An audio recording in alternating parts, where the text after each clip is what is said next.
करुणा सिंधु दीनबंधो जगत्पते गोपेश गोपिका कांता राधा कांत नमोस्तुते तप्त कांचन गौरांगी राधे वृंदावनेश्वरी वृषभानुसुते देवी प्रणमामि हरिप्रिये वाञ्छाकल्पतरुभ्यश्च कृपा सिन्धुभ्य एव च पतितानां पावनेभ्यो वैष्णवेभ्यो नमो नमः। नमो विष्णुपादाय कृष्णप्रेष्ठाय भूतले श्रीमते भक्तिवेदांता स्वामिनिति नामिने। नमस्ते सारस्वते देवे गौरवाणी प्रचारिणे निर्विशेषा शून्यवादी पाश्चात्यदेशतारिणे।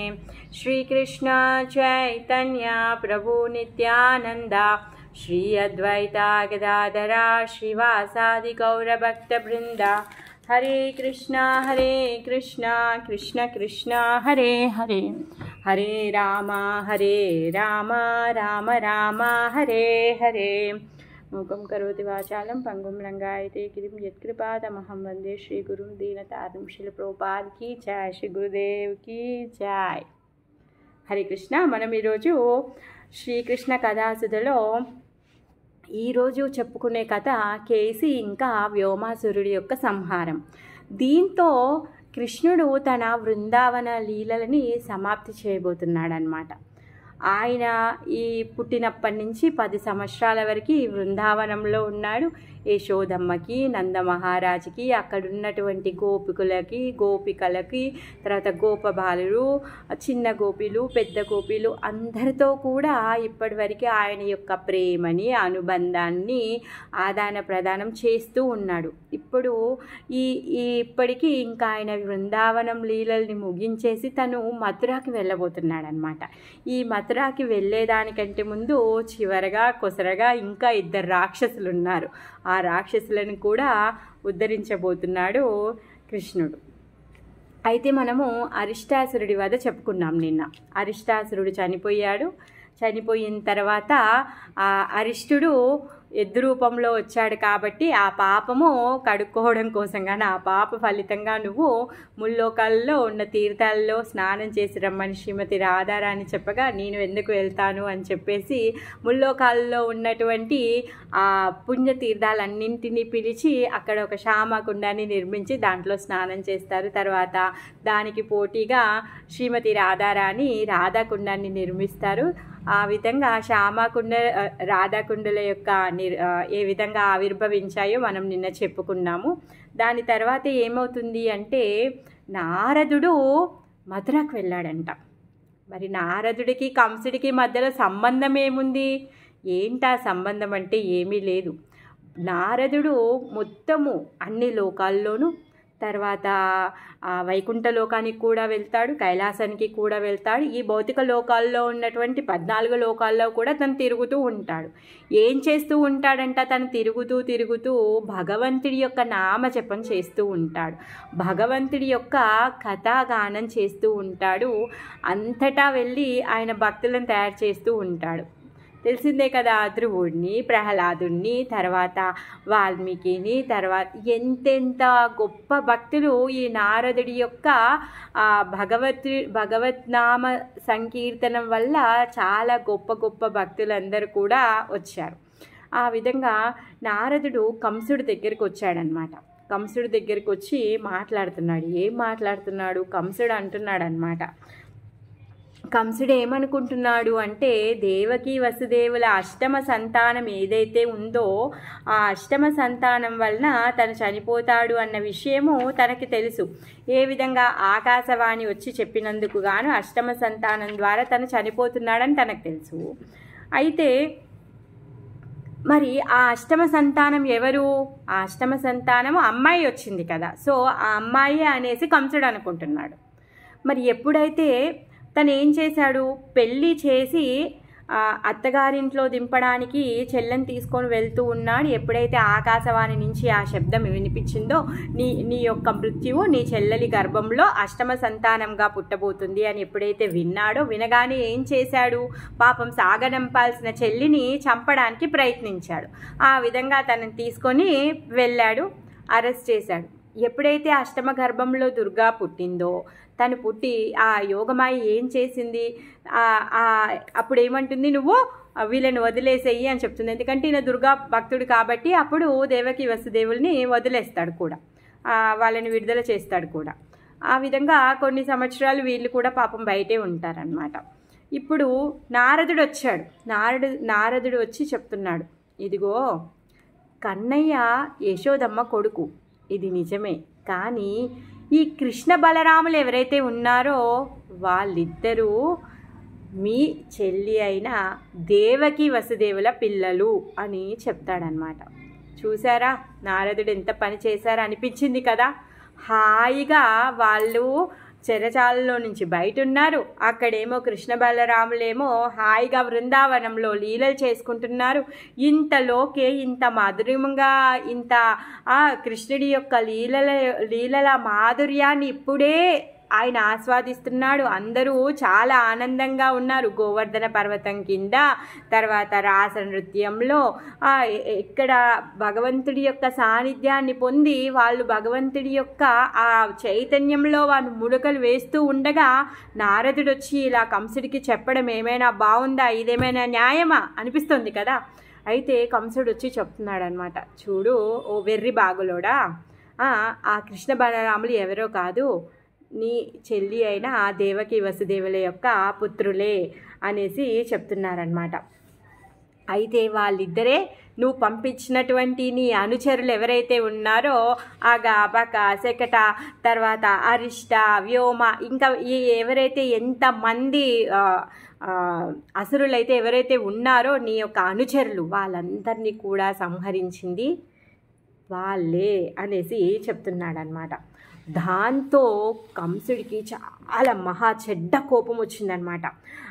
కోపం వచ్చింది. అయితే అసలు ఇంకా తనని తను కంట్రోల్ చేసుకోలేకపోతున్నాడు అనమాట. ఆ కోపంతోనే ఇంకా వెంటనే ఆయన ఖడ్గాన్ని తీసేసి ఇంత పని చేసి ఎలా అయిపోయింది, అలా కాదు, నేను ఇప్పుడు ఈ దేవకి వసుదేవుల్ని చంపేస్తాను అని చెప్పేసి ఖడ్గాన్ని తీస్తాడనమాట. తీయగానే నారదుల వారంట, ఆగు, నువ్వేమి ఇప్పుడు వాళ్ళని చంపితే నీకు ఒరిగేది ఏమీ లేదు, వాళ్ళని చంపితే వచ్చేదేంటి, ఆల్రెడీ డిసైడ్ అయిపోయింది, వాళ్ళ అష్టమ సంతానంతో నువ్వు చనిపోతావు అని చెప్పేసి, ఇప్పుడు వాళ్ళని చంపితే నీకేం లాభం వస్తుంది అని చెప్పేసి అంటాడనమాట. అనేసరికి అది గుర్తు చేసేసరికి అప్పుడు ఏమనుకుంటాడంటే కంసుడు, సరే ఓకే, ఇప్పుడు వాళ్ళని చంపితే నిజంగానే ఏమొస్తుంది, కనీసం వాళ్ళు అక్కడ అరెస్ట్ చేసి ఉంటే కృష్ణ బలరాములు వాళ్ళని చూడ్డానికైనా వస్తారు, ఆ విధంగా అయినా వాళ్ళని పట్టుకొని ఏదో ఒకటి చెయ్యొచ్చు అని కొంచెం లోభం వచ్చేసింది అనమాట. లోభం రాగానే ఇంకేం చేస్తాడు అంటే మళ్ళీ దేవకి వసుదేవుల్ని ఇద్దరిని కూడా అరెస్ట్ చేసేసి ఇనుప సంఖ్యలు వేసేసి వాళ్ళిద్దరిని బంధించేస్తారనమాట. ఎందుకు, ఒకవేళ ఇప్పుడు కృష్ణుడు రావాలి అంటే వచ్చి ఇప్పుడు అమ్మ నాన్నని కలుసుకుంటాడు కదా, ఆ విధంగా కృష్ణ బలరాములు కలుసుకుంటారు కదా, అందుకే వాళ్ళని వచ్చినప్పుడు నేను పట్టేసుకుంటాను అనేసి అనుకుంటాడనమాట. సరే ఓకే అని చెప్పేసి తన ప్లాన్ని చేంజ్ చేసుకుంటాడనమాట వాళ్ళని చంపడం కోసమని. తర్వాత ఈ విషయం అంతా చెప్పేసి కంసుడికి అక్కడి నుంచి నారదుడు వెళ్ళిపోతాడనమాట. నారదుడు వెళ్ళిపోయిన తర్వాత కంసుడు ఏమైనా ఊరుకుంటాడా? ఆయనకున్నటువంటి తిక్క, భయము, తర్వాత ఆయన శాశ్వతంగా ఉండాలనే కోరిక, ఇవన్నింటి వల్ల తను ఏం చేస్తాడంటే ఇప్పుడు పెద్ద ప్లానే చేయబోతున్నాడు అనమాట. ఏంటంటే ఆ ప్లాను అంటే ఫస్ట్ ఇంకా నారదముని వెళ్ళిన తర్వాత కేసీని పిలిచి నువ్వు గోకులానికి వెళ్ళిపో, అక్కడికి వెళ్ళిపోయి అక్కడ ఉన్నటువంటి రామకృష్ణులు ఎవరైతే ఉన్నారో వీళ్ళిద్దరిని చంపేసేయి అని చెప్పేసి చెప్తాడనమాట. చెప్పి తర్వాత ఏం చేస్తాడు అంటే ఇంకా అక్కడ ఉన్నటువంటి ఆయన రాజ్యంలో ఉన్నటువంటి గొప్ప గొప్ప మల్ల యుద్ధులు ఎవరైతే ఉన్నారో ముష్టికుడు, చారణుడు, తర్వాత శలుడు, తోషరుడు, వీళ్ళందరూ ఎవరైతే ఉన్నారో వాళ్ళందరినీ పిలిచి ఇంకా ఆయన యొక్క మంత్రులు ఉన్నారు కదా ఆ మంత్రులను కూడా పిలుస్తాడనమాట. పిలిచి వాళ్ళతో సమావేశం పెడుతున్నాడు. ఏమంటున్నాడంటే ఈ ఆనక దుందుబి ఉన్నాడు కదా, ఆనక దుందుబి అంటే ఎవరు? వసుదేవుడు అనమాట. ఆ వసుదేవుడి యొక్క పుత్రులు ఈ రామకృష్ణులు అక్కడ ఉన్నారు. ఎక్కడున్నారు? నందగోకులంలో ఉన్నారు. వాళ్ళే నా మృత్యుకి కారణము. అయితే ఇప్పుడు వాళ్ళని ఇక్కడికి తీసుకొని వస్తాను. మీరు ఏం చెయ్యాలి అంటే మల్ల యుద్ధం పేరుతో వాళ్ళిద్దరిని మీరు చంపేయండి అనేసి వాళ్ళకి చెప్తున్నాడు అనమాట. ఆ విధంగా ఇంకేమంటున్నాడంటే వాళ్ళిద్దరితో మల్ల యుద్ధం చేయడం కోసం కానీ వాళ్ళని ఆహ్వానించి రకరకాల మల్ల యుద్ధ స్టేజ్లు కట్టమని చెప్తున్నాడు. అంటే ఒక దగ్గర తప్పించుకున్నా కానీ ఇంకో దగ్గర ఇంకొకరు ఆయనని పిలిచి చంపేయాలన్నమాట. అలాంటి గొప్ప మల్ల యుద్ధులని తను ఏం చేస్తున్నాడు, అందరినీ రెడీ చేస్తున్నాడు కృష్ణ బలరాముల్ని చంపడం కోసం అనమాట. అక్కడికి వెళ్ళి మీరు ఏం చెప్పండి, గోకులంలోకి వెళ్ళి ఇప్పుడు ఎలా తీసుకొని వస్తారు అంటే ఇక్కడ ధనుర్యాగం అవుతుంది అని చెప్పేసి వాళ్ళందరినీ ఇన్వైట్ చేస్తారనమాట. ఇంకా ఆ ధనుర్యాగాన్ని చూడడం కోసం గాను ఆ గోకులంలో ఉన్నటువంటి బృందావనంలో ఉన్నటువంటి అందరికీ కూడా ఆహ్వానించండి. వాళ్ళు వచ్చి ఏం చేస్తారంట, ధనుర్యాగం చేస్తారు. అలానే మథుర టూర్ కూడా చేస్తారు, లోకల్ టూర్ చూసి, అంటే రాజు యొక్క ఎంత పెద్ద ప్యాలెస్ ఉండడము, ఆ రాజపుర వీధులు అవన్నీ కూడా చూసి వాళ్ళు ఎంజాయ్ చేస్తారు. ఆ విధంగా మీరు ఏం చేయండి అంటే ఈ విధంగా మల్ల యుద్ధానికి అనేక స్టేజ్లు ఏర్పాటు చేయండి అని చెప్తాడనమాట. పెద్ద పండుగనే చేయడానికి అని చెప్పేసి తను ఏర్పాటు చేస్తూ ఉన్నాడనమాట.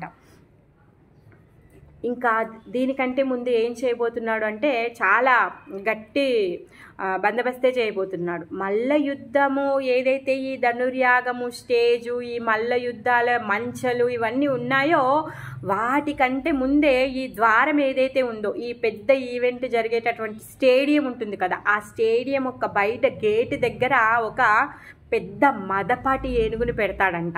ఆ మదపాటి ఏనుగును ఇంకా మావటి వాడిని ఇద్దరిని పిలుస్తున్నాడు అనమాట. ఆ ఏనుగు పేరు కువలయపీడమంట. ఆ కువలయపీడ ఏనుగుని దాంతోపాటు మావటివాడు అంటే ఏనుగుని కంట్రోల్ చేసేటటువంటి వాడు అనమాట. సో ఆ మావటివాడిని కూడా ఏం చేస్తాడంట, ఆ ద్వారం దగ్గర నించోపెట్టి కృష్ణుడు రాగానే ఆ ఏనుగుతో తొక్కిచ్చి చంపేస్తాడనమాట. ఎన్ని ప్లాన్లు చూసారా. ఇప్పుడు ఏం చేశాడు, నారదుడు వెళ్ళగానే కేసిని పంపించాడు. కేసి వెనక వ్యోమాని కూడా పంపిస్తాడు.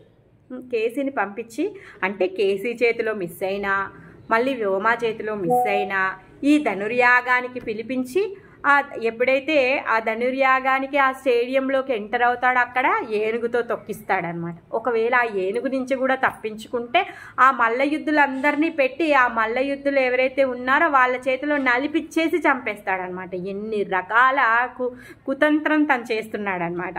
ఆ విధంగా రకరకాల ప్లాన్లన్నీ వేసేసాడు, అందరినీ పురమాయించేశాడనమాట. అందరికీ ఆదేశాలు ఇచ్చేశాడనమాట. ఇచ్చేసి తను ఏం చెప్తున్నాడు అంటే, మరి దానికి ఒక ముహూర్తం పెడతారు కదా, ముహూర్తం అంటే శుభముహూర్తం పెడతారు, కానీ ఈయనేమి శుభముహూర్తం పెట్టట్లేదంట. శుభముహూర్తం పెట్టకుండా ఏదైతే అశుభముహూర్తం ఉంటుందో దాన్నే చూసే ఈ యాగాన్ని స్టార్ట్ చేయమని చెప్తూ ఉన్నాడనమాట. వీళ్ళందరికీ ఆజ్ఞాపించిన తర్వాత తన మంత్రుల్లో ఒకరైన అక్రూరుణ్ణి పిలిచాడనమాట. అక్రూరుణ్ణి పిలిచి కంసుడు ఏమంటున్నాడంటే, అక్రూరు చేతులు పట్టుకొని రిక్వెస్ట్ చేస్తున్నాడు. అక్రూర అంటే ఆ పదంలోనే క్రూరత్వం లేనటువంటి వాడు. అక్రూర అంటేనే క్రూరత్వం లేనటువంటి వాడు. ఈ అక్రూరుడు కృష్ణుడి యొక్క పరమ భక్తుడు అనమాట. కాకపోతే ఎప్పుడైతే కంసుడి రాజ్యపాలన స్టార్ట్ చేశాడో అక్కడ ఉన్నటువంటి మంచి మంచి రాజర్షులు ఎవరైతే ఉన్నారో, భక్తులు ఎవరైతే ఉన్నారో రాజ్యాన్ని వదిలేసి పారిపోతారు. కాకపోతే ఈ అక్రూరుడు ఒక్కడే ఉంటాడు. ఎందుకంటే ఆయన గట్టిగా నమ్మాడనమాట. ఏంటి అంటే, నా స్వామి వస్తాడు, మళ్ళీ నాకు నా స్వామికి సేవ చేసే భాగ్యం నాకు దక్కుతుంది. అష్టమ గర్భము ఆయనను చంపేసిన తర్వాత ఇంకా ఆయనే వచ్చి ఇక్కడ రాజ్యపాలన చేస్తారు కాబట్టి మళ్ళీ నా స్వామికి నేను సేవ చేసే భాగ్యం నాకు దక్కుతుంది అని చెప్పేసి క్రూరుడైనటువంటి కంసుడి కింద ఇంకా తను పని చేస్తూనే ఉంటాడనమాట. ఈ అక్రూరుడు అలానే ఉంటాడు. మరి ఈ అక్రూరుడు ధర్మపరాశీలుడు. అక్రూరుడికి ఏ పని అప్పచెప్పినా దాన్ని సక్రమంగా చేసుకొని వచ్చే ధైర్యము దిట్ట కలిగినటువంటి వాడు. అందుకని చెప్పేసి మరి బృందావనానికి పంపించాలి అంటే ఎవరిని పంపించాలి అని చెప్పేసి సెలెక్ట్ చేసి ఇప్పుడు అక్రూరుల వారిని పిలిచారనమాట. పిలిచేసి చెప్తున్నారనమాట. ఏమంటున్నారంటే, నువ్వు నాకు స్నేహితుడు వంటి వాడివి, నువ్వు నాకు దయని చూయించు అనేసి అంటున్నాడనమాట. అంటే ఈ వృష్ణి వంశంలో, ఈ భోజ వంశంలో నువ్వు తప్పితే నా పట్ల స్నేహాన్ని చూయించడానికి కానీ దయని చూయించడానికి కానీ ఎవరు లేరు, అందుకే నువ్వు ప్లీజ్ హెల్ప్ చెయ్యి అని చెప్పేసి చెప్తున్నాడు అనమాట. ఏమంటున్నాడంటే అక్కడ నందగ్రామానికి వెళ్ళి అక్కడ నివసిస్తున్నటువంటి ఈ ఆనకదుందుబి ఎవరైతే వసుదేవ తనయులు ఎవరైతే ఉన్నారో ఆ రామకృష్ణులని నువ్వు ఇక్కడికి తీసుకొని రా అనేసి చెప్తున్నాడనమాట. వాళ్ళిద్దరిని తీసుకొని రావడం కోసం గాను ఒక బ్రాండ్ న్యూ చారియట్ని ఇస్తున్నాడనమాట.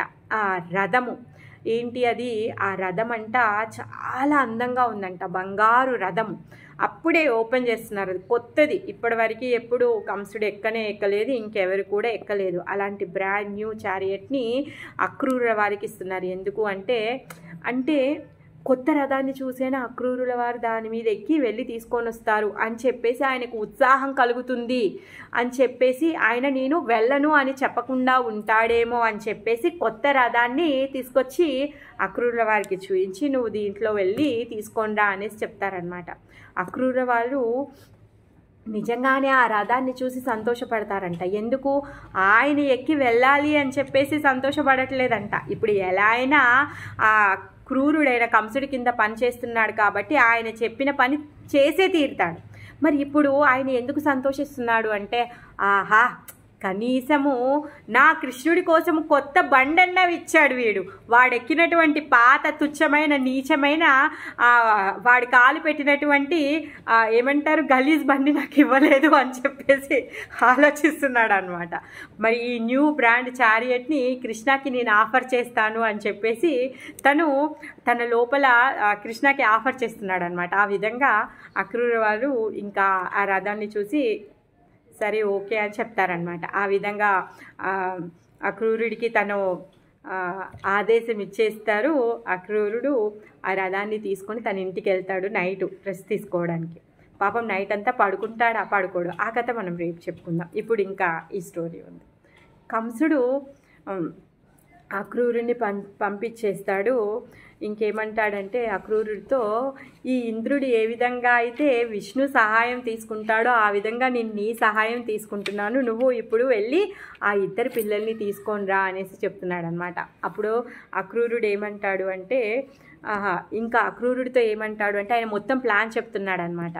నువ్వు ఒక్కసారి వాళ్ళని తీసుకొని వచ్చావు అంటే మొత్తము వాళ్ళిద్దరిని సంహరించేసి ఈ భోజ వృష్ణి వంశాలు ఎవరైతే ఉన్నారో వీళ్ళందరినీ కూడా నేను సంహరించిన తర్వాత ఈ ముసలివాడు ఉన్నాడు కదా, ఎవడు ఆ ముసలివాడు అంటే ఉగ్రసేనుడు. ఆ ఉగ్రసేనుడు అంట ముసలివాడైనా కానీ రాజ్యం మీద తనకి మక్కువ పోలేదంట. ఎవరు తను అంటున్నాడు, కంసుడు అంటున్నాడు. ఆ ముసలివాడిని కూడా చంపేసి మొత్తం భూమి అంతా నేనే పాలిచ్చేస్తాను అనేసి అక్రూరునికి చెప్తున్నాడు అనమాట. అక్రూరుడు తన మనసులో అంటాడనమాట, ఇంకా ఎంతగా గర్వపడతావో పడు, అయిపోయింది, నీ కాలం మూడింది, రాబోతున్నారు నా స్వాములైన రామకృష్ణులు, నిన్ను ఎట్లయినా చంపి తీరుతారు అని చెప్పేసి తన మనసులో తను అనుకుంటాడంట. ఆ విధంగా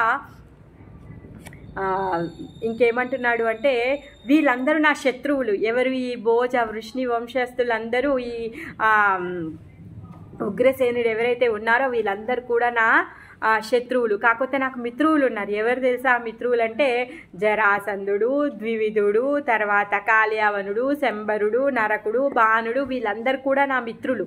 వీళ్ళందరినీ ఉపయోగించి మొత్తము భూమి మీద ఉన్నటువంటి ఎవరైతే రాజులు ఉన్నారో వాళ్ళందరినీ సంహరించేసి నేను మొత్తం సముద్ర పర్యంతం మొత్తం భూమిని కూడా నేనే పాలించేస్తాను అని చెప్పేసి అంటున్నాడు. మొత్తం ధరణిని నేనే చేసేస్తాను అనేసి అంటున్నాడు. అందుకే కానీ నువ్వేం చెయ్యి అంటే ఇంకా నువ్వు లేట్ చేయకు, నువ్వు వెంటనే వెళ్ళు గోకులానికి అనేసి చెప్తున్నాడు అనమాట.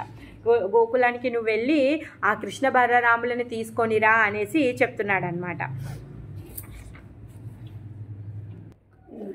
సో ఆ విధంగా వాళ్ళు ఏం చేశారు, ఇంకా అక్రూరుడు ఇంటికి వెళ్ళిపోయాడు. ఇప్పుడు కంసుడు కవిషకి క్లాస్ అవుతుంది.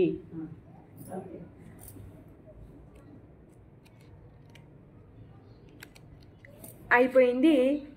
కృష్ణుడు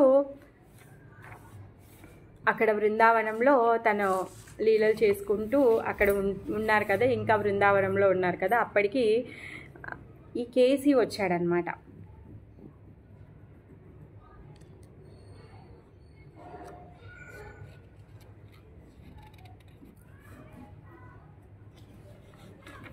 క్షణం. సరే, ఈ కేసీ రాక్షసి ఏంటి అంటే గుర్రం రూపంలో ఉన్నటువంటి రాక్షసుడు అనమాట. మరి ఇతను ఎంత ఎత్తుగా ఉన్నాడు అంటే ఆ గుర్రము మెడ కింద ఉండేటటువంటి జూలు పైన ఆ డోలు ఇంకా మెడ పైన ఉన్నటువంటి ఆ జూలు ఏదైతే ఉందో ఆ జూలుతోని ఆకాశంలో తిరిగేటటువంటి దేవతల విమానాలు ఏవైతే ఉన్నాయో ఆ విమానాలను కూడా చెల్లాచెదరు చేస్తున్నాడంట. అంత ఎత్తైన రాక్షసుడు ఆకాశంలో ఉన్నటువంటి మేఘాలను కూడా చెల్లాచెదరు చేసేటటువంటి అంత గొప్ప హైట్లో ఉండేటటువంటి రాక్షసుడు అనమాట ఈ కేసీ లగెత్తుకుంటూ వచ్చాడనమాట. ఎక్కడికి? వృందావనానికి వచ్చాడు. వృందావనానికి వచ్చి కృష్ణుణ్ణి వెతుకుతూ ఉన్నాడనమాట. కృష్ణుని వెతుకుతూ ఉన్నాడు. ఎందుకు? కృష్ణుడు అక్కడ అడవిలో ఆవులను తీసుకొని వెళ్ళి ఆవులను మేపడానికి వెళ్ళాడు కదా. కృష్ణుని వెతుకుతూ ఉంటే కృష్ణుడు అక్కడే ఎదురుగానే ఉన్నాడు, చూస్తున్నాడు అనమాట. కృష్ణుడు చూస్తున్నాడు. కేసీ రావడాన్ని గమనించి కృష్ణుడు అక్కడే నించొని చూస్తున్నాడు. అయితే ఆ రోజే మన మధుమంగళ ఏం చేశాడు అంటే కృష్ణుడి యొక్క తలలో ఉన్నటువంటి నెమలి పింఛాన్ని తన తలలో పెట్టుకున్నాడంట. తన తలలో పెట్టుకొని లడ్డూలు చేతిలో పట్టుకొని కూర్చొని తింటూ ఉన్నాడనమాట. దాగుడు మూతలు ఆడుకుంటూ ఉన్నారు. ఈ కేసీ ఏం చేశాడు? ఆ నెమలి పింఛాన్ని చూస్తూ అటే చూస్తూ ఉన్నాడనమాట. అంతలోకే ఈ మధుమంగళ కేసీని చూసి భయపడి కళ్ళు తిరిగి పడిపోతాడనమాట. తర్వాత అక్కడే కృష్ణుడు కనిపిస్తాడు. కృష్ణుడు ఎదురుగా ఉన్నప్పుడే కంటిన్యూ ఒక కాల్ వస్తుంది, రిసీవ్ చేసుకుంటా. కేసీ ఎదురుగానే నించున్నాడనమాట. ఎదురుగానే నించుంటే ఒక్కసారి లగ్గెత్తి కృష్ణుడిని తన్నేయాలి అనేసి అనుకుంటాడనమాట. బాగా వెనకకి గుర్రం ఏం చేస్తుంది? ఒక అడుగు వెనకకి వేసి గట్టిగా పరిగెత్తుకుంటూ వస్తుంది కదా. అలానే వెనకకు వెళ్ళి ముందుకి పరిగెత్తుకుంటూ వచ్చి ఆ 2 కాళ్ళనెత్తి కృష్ణుడిని తొక్కేసి చంపేయాలి అనేసి అనుకుంటాడనమాట. దాంతో ఇంకా కృష్ణుడు ఆ కేసీ యొక్క 2 కాళ్ళని పట్టుకొని గిరా తిప్పి నేలకేసి కొట్టేస్తాడు. నేలకేసి కొట్టేగానే దాని కాళ్ళకి విదిలించుకుంటూ అది గొస్స పెడుతుంది అనమాట. దాని శరీరంలో నుంచి చెమటలు వచ్చేస్తున్నాయంట. ఆ విధంగా తన శక్తి పోయిందనమాట. అసలు ఇంత పని చేస్తాడా? నా బలం వీడికి తెలియదు. వీడు చూడ్డానికి ఇంత చిన్నగా ఉన్నాడు ఈ పిల్లోడు, నన్ను ఎత్తేసి పడేస్తాడా అని చెప్పేసి బాగా కోపం వచ్చేసింది కేసీకి. ఆ కేసీ ఏం చేస్తాడు? ఇంకా లేచి ఇప్పుడు ఎలా అయినా సరే వాడిని మింగేస్తా అని చెప్పేసి, ఎందుకంటే చాలా పెద్ద శరీరం కదా, వాడిని మింగేస్తాను అని చెప్పేసి దాని తల మొత్తం నోరంతా ఓపెన్ చేసి కృష్ణుని మింగడానికి అని చెప్పేసి పరుగు తీసుకుంటూ వస్తున్నాడు అనమాట. పరుగు తీసుకుంటూ వస్తుంటే కృష్ణుడు ఎదురుగా నించొని తన ఎడమ చేయిని చాచి ఇంకొంచెం పెద్దగా చేస్తాడంట. పెద్దగా చేసి తన చెయ్యిని కేసి నోట్లో పెట్టేస్తాడనమాట చెయ్యిని. కృష్ణుడి యొక్క చెయ్యి ఎలాంటిది? కమల పువ్వు కంటే మృదువుగా ఉండేటటువంటి చెయ్యి ఆయనది. అలాంటి చెయ్యి కేసీ నోట్లోకి ప్రవేశించగానే కేసీ ఎలా ఫీల్ అయ్యాడు అంటే ఆ రాక్షసుడు ఒక ఇనుప ముక్కని బాగా మంటలో మండించి ఎర్రగా కాల్చి నోట్లో పెడితే ఎలా ఉంటుంది అలా భయంకరంగా ఉందంట ఆ కృష్ణుడి యొక్క చెయ్యి ఆ రాక్షసుడికి. నోట్లో పెట్టగానే ఆ కేసీ రాక్షసుడి యొక్క పళ్ళన్నీ టపటపటపటప ఊడిపోయి కింద పడిపోయాయంట. తట్టుకోలేకపోతున్నాడు అనమాట. అసలు ఇంకా తట్టుకోలేకపోయి ఆ చేతిని తీసేసుకోవాలి అని చెప్పేసి చేతిని బయటికి లాగేసేయాలి అని చెప్పేసి ఇంకా తన శరీరాన్ని పెద్దగా చేస్తూ ఉన్నాడు. కానీ కృష్ణుడు ఇంకా తన శరీరాన్ని చాలా పెద్దగా తన చేతిని చాలా పెద్దగా చేసేసి నోట్లో ఉంది కదా చెయ్యి, తనకి ఇంకా ఊపిరి ఆడట్లేదంట. మొత్తము శ్వాసనాళాలన్నీ కృష్ణుడి చెయ్యి అడ్డం పెట్టేసుకున్నాడు అనమాట. సో ఆ విధంగా ఆయనకు ఊపిరి ఆడక ఆ అసురుడు చనిపోతాడనమాట. ఆ మలమూత్రాలను వదిలేస్తూ తను అక్కడ చనిపోతాడనమాట. ఇంకా ఈ దృశ్యాన్ని చూసినటువంటి దేవతలు ఆకాశం నుంచి పుష్పవృష్టి కురిపించి కృష్ణుడి జయజయకారాలు చెప్తూ ఉన్నారంట. ఆ విధంగా అయితే ఇంకప్పుడు ఈ కోపబాలులు అందరూ ఆడుకుంటూ ఉన్నారు. ఆడుకుంటూ ఉన్నప్పుడు కృష్ణుడు ఒంటరిగా ఒక దగ్గర కూర్చొని ఉంటాడనమాట. ఎప్పుడైతే కృష్ణుడు ఒంటరిగా ఒక దగ్గర కూర్చొని ఉన్నప్పుడు నారదుల వారు అక్కడికి వస్తారనమాట. నారదుల వారు అక్కడికి వచ్చి కృష్ణుడికి జయజయకారాలు చెప్తున్నాడు. కృష్ణుడికి జయజయకారాలు చెప్పి తను చెప్తున్నాడు అనమాట, స్వామి నీవే అందరికీ తండ్రివి, నువ్వే జగన్నాథుడివి అని చెప్పేసి, నువ్వే అందరి హృదయాల్లో ఉన్నటువంటి పరమాత్మవి, ఈ సృష్టి స్థితి లయ కారకుడివి, అంతా నీవే అని చెప్పేసి, సృష్టి కారకుడివి నీవే, అందరిలో ఉన్నటువంటి పరమ సాక్షివి నీవే అని చెప్పేసి రకరకాలుగా కృష్ణుని ప్రార్థిస్తున్నాడు. కృష్ణుని ప్రార్థించి తను ఏం చేస్తున్నాడు అంటే తన కోరికని చెప్తున్నాడు అనమాట. నేను ఈ రాబోయే రోజుల్లో అతి త్వరలో మీ యొక్క మధురా లీలలని, తర్వాత ఏదైతే తర్వాత వచ్చేటటువంటి ద్వారకా లీలల్ని, తర్వాత కురుక్షేత్రంలో, హస్తినాపురంలో మీరు ఏదైతే చేయబోయే లీలలన్నీ ఉన్నాయో వాటన్నింటినీ కూడా నేను చూడాలనుకుంటున్నాను అని చెప్పేసి తన కోరికని వ్యక్తపరుస్తున్నాడు అనమాట. తన కోరికని వ్యక్తపరిచి 1 సెకండ్ అయితే ఆ విధంగా ఆయన చెయ్యబోయేటటువంటి లీలలు ఏవైతే ఉన్నాయో, కంసుడి వధ, తర్వాత ఆయన కళ్యాణం, రుక్మిణి వివాహం, తర్వాత సత్యభామతో వివాహం, పారిజాత అపహరణం, శమంతకమని, తర్వాత ఇంకా 1116 అమ్మాయిలని పెళ్ళిళ్ళు చేసుకోవడము, తర్వాత రకరకాల ఏవైతే లీలలు ఉన్నాయో ఈ లీలలన్నింటినీ కూడా నేను చూడాలనుకుంటున్నాను అని చెప్పేసి. అంటే ఇంకా కృష్ణుడు లీలలు ఇంకా అవ్వలేదు, ఇప్పుడు ఓన్లీ బృందావన లీలలు మాత్రమే జరిగాయి.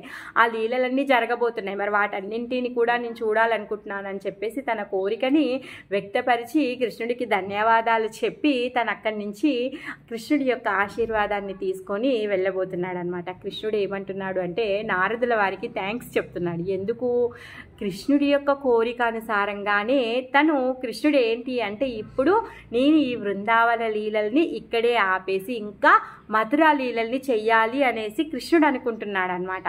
అందుకుగానే నారదుల వారు కృష్ణుడి యొక్క మనోభిష్టాన్ని, కృష్ణుడి యొక్క మనస్సులో ఉన్నటువంటి ఆ ఉద్దేశాన్ని తెలుసుకొని నారదుల వారు కృష్ణుడి యొక్క మధురా లీలలకి ఏర్పాట్లు చేసి వచ్చారనమాట. అందుకే కంసుడికి అవన్నీ ఏవైతే రహస్యాలు ఉన్నాయో ఆ రహస్యాలన్నీ చెప్పేసి వస్తాడనమాట. సో కృష్ణుడు నారదుల వారి యొక్క ఆయన యొక్క భక్తిని మెచ్చుకుంటున్నాడు అనమాట, ఆయనకి ఆశీర్వాదాన్ని ఇస్తాడనమాట. సో ఆ విధంగా నారదుల వారు చేసేటటువంటి ప్రతి పనిలో కూడా కృష్ణుడి యొక్క ఆజ్ఞ దాచుకొని ఉంటుంది. మనం ఏమనుకుంటాం, అయ్యో నారదుల వారు ఇలా చేశారేంటి అనేసి అనుకుంటాం. కాకపోతే నారదుల వారి ఎంత గొప్ప భక్తుడు అంటే భగవంతుడి హృదయంలో ఉన్నటువంటి కోరికని తెలుసుకోగలిగేంత గొప్ప భక్తుడు అనమాట. అందుకే ఎప్పుడు నారదుల వారు ఏం చేస్తూ ఉన్నారు, భజాయే వీణ, తను వీణను వాయిస్తూ భగవంతుడి యొక్క నామాలని, భగవంతుడి యొక్క గుణగణాలని కీర్తిస్తూ ఉంటాడనమాట. ఆ విధంగా ఎప్పుడూ భగవంతుడి యొక్క నామాన్ని కీర్తించేటటువంటి భక్తుడు భగవంతుడు ఏమన్నాడు, నా హృదయంలో, నేను వాళ్ళ హృదయంలో ఉంటాను, వాళ్ళు నా హృదయంలో ఉంటారు అని చెప్పారు. ఆ విధంగా భగవంతుడి యొక్క లీలలు, ఆయన చేయబోయేటటువంటి కార్యాలకి ఆయన సహాయపడుతున్నాడు అనమాట. మరి ఈ కేసీ రాక్షసుడు ఎవరు అంటే ముందు జన్మలో తను కుముదుడు అనమాట. ఈ కుముదుడు ఎవరు అంటే ఇంద్రుడి యొక్క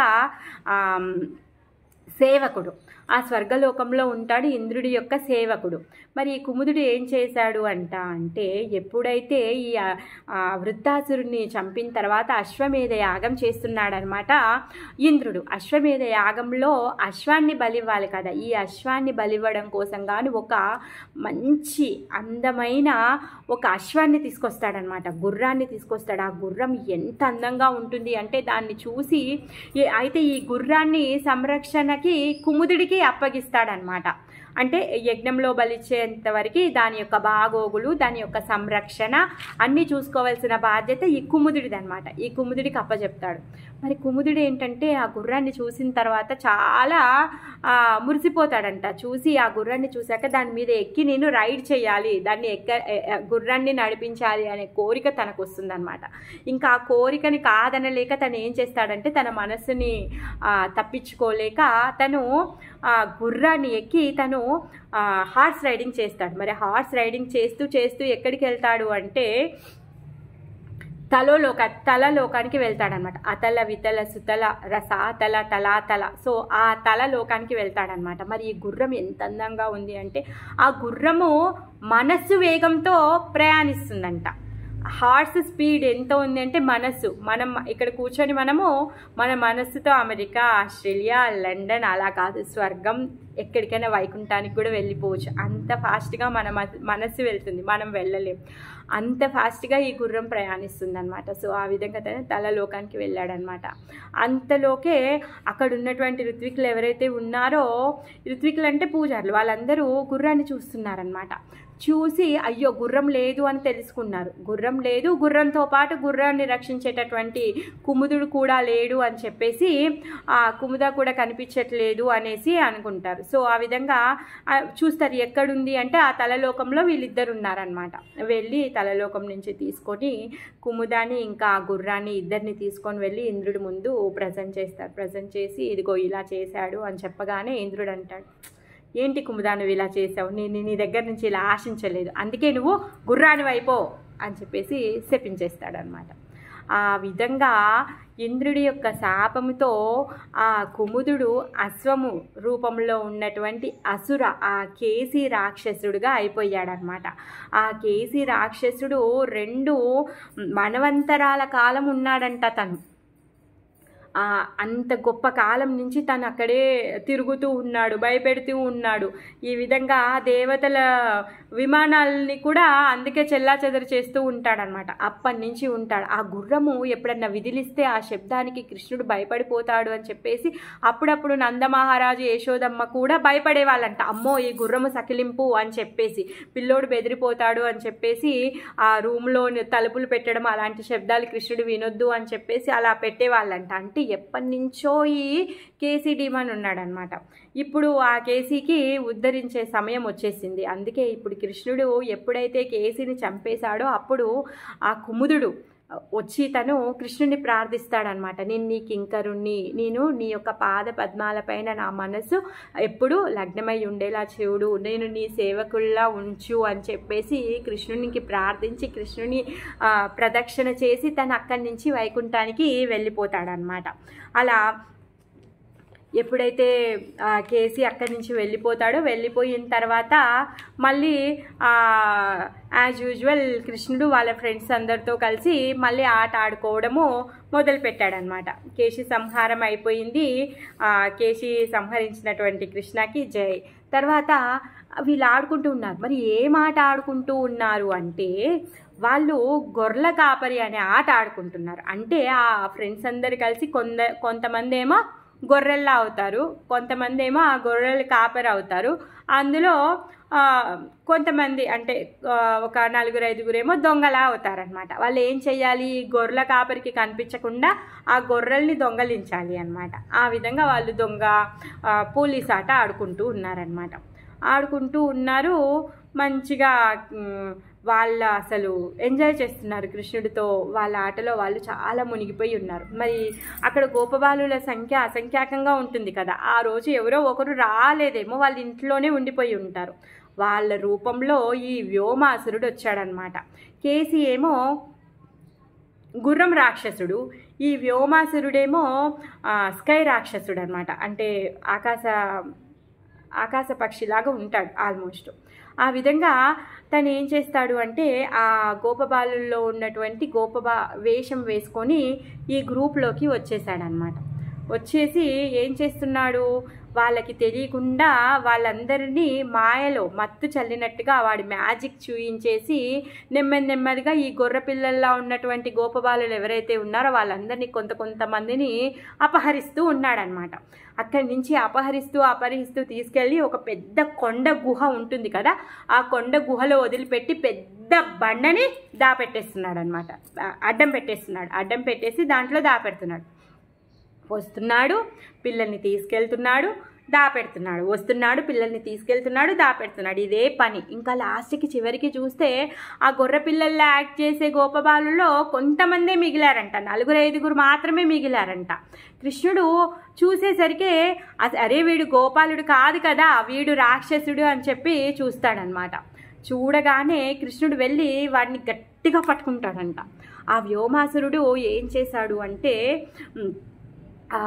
ఆయన శరీరాన్ని పెంచుతూ పోతున్నాడు. కానీ కృష్ణుడి యొక్క ఆయన చేతుల్లో నుంచి ఆయనంతలా ఆయన విడిపించుకోలేకపోయాడనమాట. ఆ విధంగా ఆయన తలని పట్టేసుకున్నాడనమాట. ఆ పట్టును విడిపించుకోలేక ఊపిరాడక చనిపోతాడనమాట. ఎలా చచ్చిపోయాడు అంటే యజ్ఞ పశువు చచ్చిన విధంగా చచ్చిపోయాడంట. ఎందుకంటే తల పట్టేసుకున్నాడు కదా, విడిపించుకోలేకపోయాడు. సో ఆ విధంగా, ఎందుకంటే యజ్ఞ పశువు కూడా తల తీసేసి అర్పిస్తారనమాట. ఆ విధంగా పడిపోయారు అని చెప్పేసి అంటున్నారనమాట. ఈ వ్యోమాసురుడు చనిపోయిన తర్వాత కృష్ణుడు ఆ గుహ దగ్గరికి వెళ్ళి ఆ బండని జరిపి ఆ పిల్లలందరినీ కూడా తీసుకొని వస్తారనమాట. ఆ వ్యోమాసురి గుహ ఇప్పటికీ ఇంకా బృందావనంలో ఉంది. మనము 12 వనాలు తిరిగితే ఈ వ్యోమాసురుడి గుహకు కూడా వెళ్ళొచ్చు అనమాట. చాలా హైట్లో ఉంటుంది, ఎక్కగలిగిన వాళ్ళు ఎక్కుతూ ఉంటారు. టైం పడుతుంది, ట్రెక్ చేయాలన్నమాట దానికి. సో ఆ వ్యోమాసురుడు కూడా అయిపోతుందన్నమాట. ఆయన సంహరించేస్తారు. గోపబాలులు అందరూ ఆడుకుంటూ కీర్తించుకుంటూ వాళ్ళు ఇంకా వాళ్ళ ఇళ్ళకి వెళ్ళిపోతారనమాట. మరి ఈ వ్యోమాసురుడు ఎవరు అంటే మయరాజు, మయ అసురుడు ఉన్నాడు కదా, మయ అసురుడి యొక్క కొడుకు ఈ వ్యోమాసురుడు అనమాట. ఇప్పుడు మయరాజు, మయ దానవుడి యొక్క కొడుకుగా తను పుట్టాడనమాట. మరి ఈయన ఏం చేసేవాడు, ఈయన ముందు జన్మలో ఎవరు అంటే భీమరథ అనమాట. ఈయన పేరు భీమరథ. ఈయనెవరు అంటే వారణాసికి ఒక రాజు, వారణాసిలో ఒకప్పుడు ఒక రాజు అనమాట. ఆయన చాలా గొప్ప రాజు. మంచిగా దాన ధర్మ యజ్ఞ జప తప ఇవన్నీ కూడా తను చేస్తూ ఉండేవాడు అనమాట. తను మంచి విలుకారుడు కూడా, మంచిగా అస్త్రశస్త్రాలను ఎలా వాడాలో తనకి తెలుసు. దాన ధర్మాలు చేసేటటువంటి గొప్ప రాజు, ఇంకా గొప్ప భక్తుడు కూడా, విష్ణు యొక్క భక్తుడు కూడా. తన రాజ్యం వెళ్తూ ఉండగా వాళ్ళ కొడుకు ఎప్పుడైతే తన రాజ్య భారాన్ని స్వీకరించగలిగే సమర్థుడు అయ్యాడని అర్థం చేసుకున్నాడో అప్పుడు ఏం చేశాడు అంటే ఈ రాజభారాన్ని అంతా కొడుకుకు అప్పచెప్పేసి రాజ్యాన్ని వదిలేసి తను ఏం చేస్తాడంటే మలయ పర్వతాలకు వెళ్ళిపోతాడనమాట. మలయ పర్వతాలకు వెళ్ళి తన రోజు పూజ నిత్యార్చన అగ్నిహోత్రం చేస్తూ తను తపస్సు చేసుకుంటాను, తన మిగిలిన జీవితం ఆ విధంగా గడిపేసుకుంటాను అని చెప్పేసి మలయ పర్వతానికి వెళ్తాడనమాట. మలయ పర్వతానికి వెళ్తే ఒకరోజు మలయ పర్వతానికి పులస్త్య ఋషి వస్తారు. పులస్త్య ఋషి చాలా గొప్ప ఋషి. ఆయన యొక్క శిష్యులందరితో కలిసి వస్తాడనమాట. ఈ భీమరథ ఏం చేస్తాడంటే వాళ్ళందరినీ చూడనట్టుగా వాళ్ళకి గౌరవార్థం కూడా కనీసం లేచి నించోడనమాట. ఆ విషయాన్ని గమనించినటువంటి పులస్త్య ఋషి వీడికి గర్వం వచ్చేసింది అని చెప్పేసి నువ్వు అసురుడి వైపు అని చెప్పేసి శపిస్తాడనమాట.